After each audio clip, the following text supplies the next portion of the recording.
All right, guys. So what's currently happening in Sri Lanka is insane. So let me just start. I'll show you some of the videos of what's going on the ground. Protesters in Sri Lanka have stormed the president's home in their nation's capital. This should be much bigger news. So let me show you this video. This is out of this world. Look at all those people.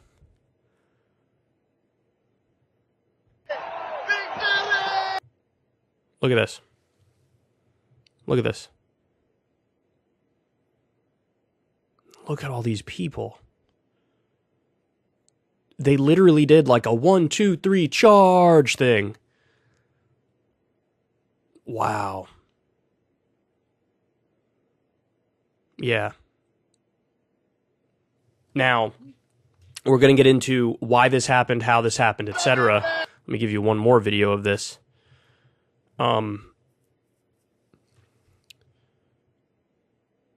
So, this is around 5:30 a.m. in New York. I wish more people were up right now to see this because this is so crazy. It's the middle of the afternoon in Sri Lanka, and people have stormed the presidential palace.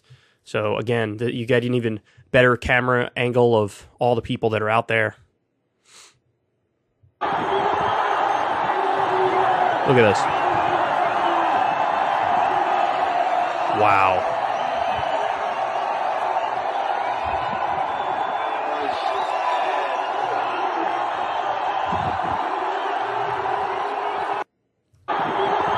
There were videos of people in the pool, the presidential pool, people in, his main office. So what's going on? Well, let's go to the AP here. Explainer, why Sri Lanka's economy collapsed and what's next. Sri Lanka's prime minister said late last month that the island nation's debt-laden economy had collapsed as it runs out of money to pay for food and fuel. Food and fuel. That's a bit of a problem, isn't it? I mean, these are very, very basic things. Short of cash to pay for imports of such necessities and already defaulting on its debt, it is seeking help from neighboring India and China and from the International Monetary Fund. Prime Minister Ranil Wickremesinghe, who took office in May, was emphasizing the monumental task he faced in turning around an economy he said was heading for rock bottom. On Saturday, both he and President Gotabaya Rajapaksa agreed to resign amid mounting pressure from protesters who stormed both their residences and set fire to one of them. So this is these guys going, shit, I'm in over my head. This is too difficult. I don't know how to handle this. I don't want to get killed. I don't want my head on a stake. So you know what? I will offer to resign. Sri Lankans are skipping meals as they endure shortages and lining up for hours to try to buy scarce fuel. It's a harsh reality for a country whose economy had been growing quickly with a growing and comfortable middle class until the latest crisis deepened. How serious is this crisis? The government owes $51 billion and is unable to make interest payments on its loans, let alone put a dent in the amount borrowed. Tourism, an important engine of economic growth, has sputtered because of the pandemic and concerns about safety after terror attacks in 2019. And its currency has collapsed by 80%, making imports more expensive and worsening inflation that is already out of control, with food costs rising 57%, according to official data. The result is a country hurtling towards bankruptcy with hardly any money to import gasoline, milk, cooking gas, and toilet paper. Political corruption is also a problem. Not only did it play a role in the country squandering its wealth, but it also complicates any fiscal rescue for Sri Lanka. Anit Mukherjee, a policy fellow and economist at the Center for Global Development in Washington, said any assistance from the IMF or World Bank should come with strict conditions to make sure the aid isn't mismanaged. Still, Mukherjee noted that Sri Lanka sits in one of the world's busiest shipping lanes, so letting a country of such strategic significance collapse is not an option. Tropical Sri Lanka normally is not lacking for food, but people are going hungry. The UN World Food Program says nearly 9 of 10 families are skipping meals or otherwise skimping to stretch out their food, while 3 million are receiving emergency humanitarian aid.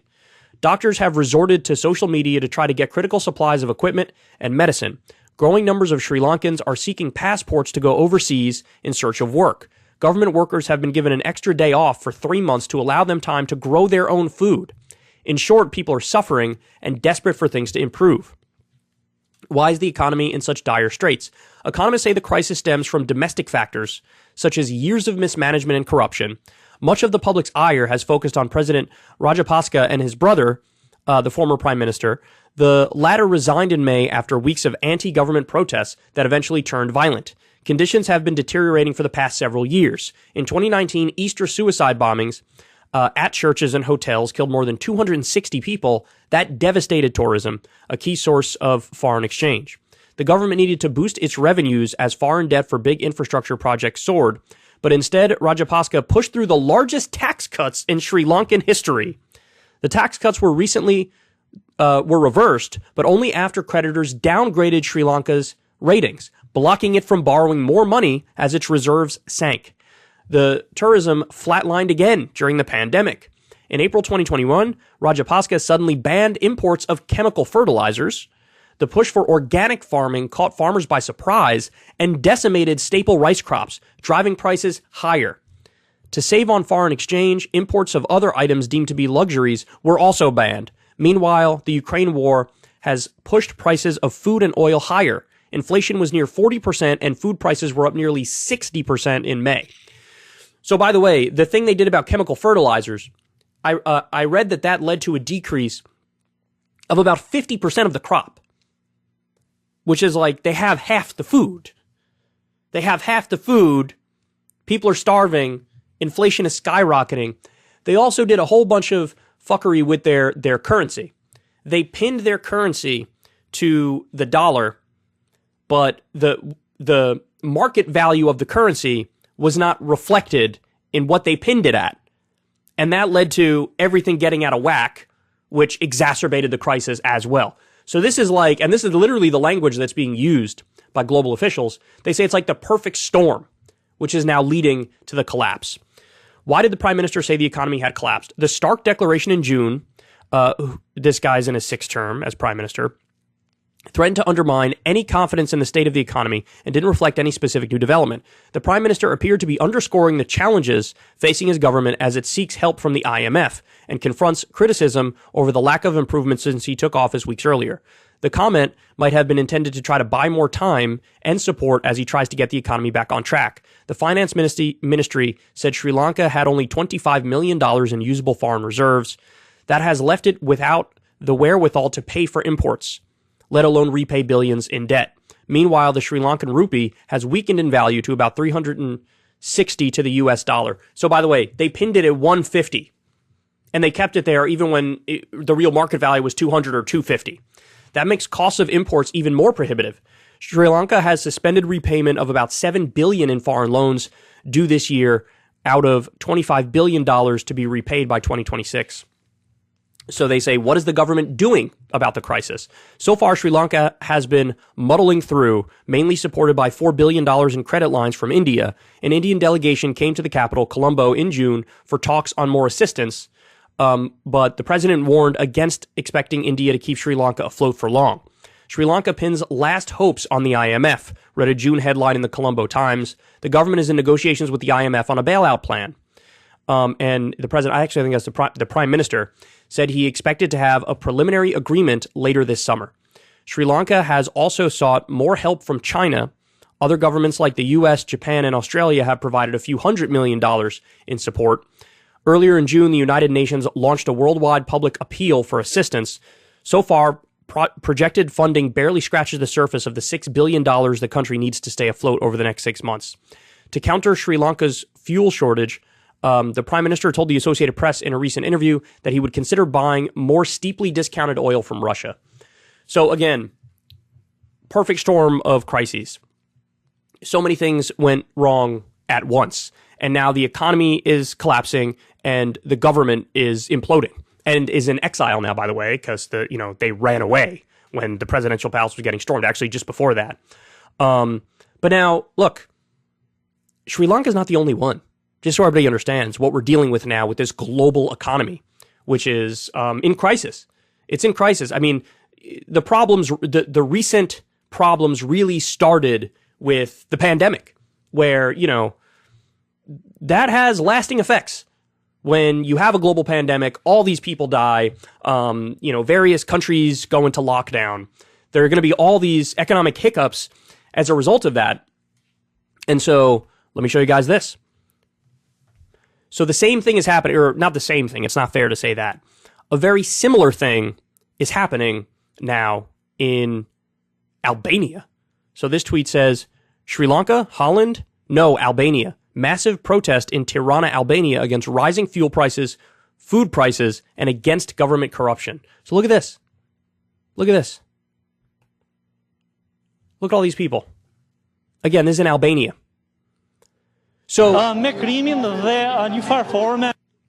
understand that, when a giant country, a very industrialized country like the US, when we're dealing with much higher gas prices and higher food prices, and we have inflation, these are things that, even though it's an annoyance, and even though it's incredibly difficult for people here to deal with, when you're a developing country and you're on baby deer legs, and you deal with those problems plus other problems, oh man, that's a recipe for disaster. That is a recipe for disaster.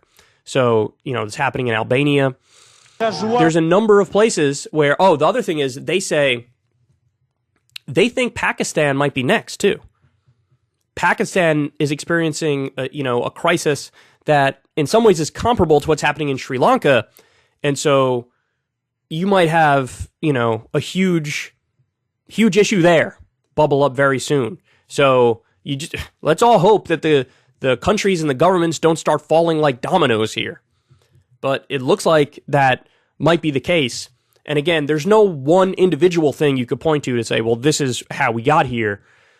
It's a confluence of 4, 5, 6 different factors that all happen at once. And as a result, people are massively, massively struggling. So I don't know how this is going to unfold in Sri Lanka. I don't know if they're going to get loans from the IMF or have more bailouts from other governments. I also don't know, even if they get those loans, if they can sort of manage everything effectively where they'll be good for the near term or long term future. So